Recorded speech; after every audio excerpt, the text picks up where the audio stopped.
అమ్మా ఏం పచ్చడి చేస్తున్నావు? చింతకాయల పచ్చడి. చింతకాయల పచ్చడి చాలా బాగుంటది కదా.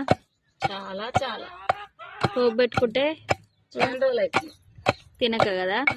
కొంతమంది పచ్చిమిర్చి వేసి కూడా వేసుకుంటారు కదా. ఇది చేసుకోవచ్చు కానీ పడదు కదరా, అందరికి పడుతుంది పచ్చడి. ఇంకేమేమి వేసిన వీళ్ళు? వెల్లిపాయలు, జీలకర్ర, చింతకాయలు, కారం పొడి, ఉల్లిగడ్డ. అమ్మ అయితే చింతకాయ పచ్చడి చేస్తుంది. మీరు కూడా చేసుకోరు, బాగుంటది.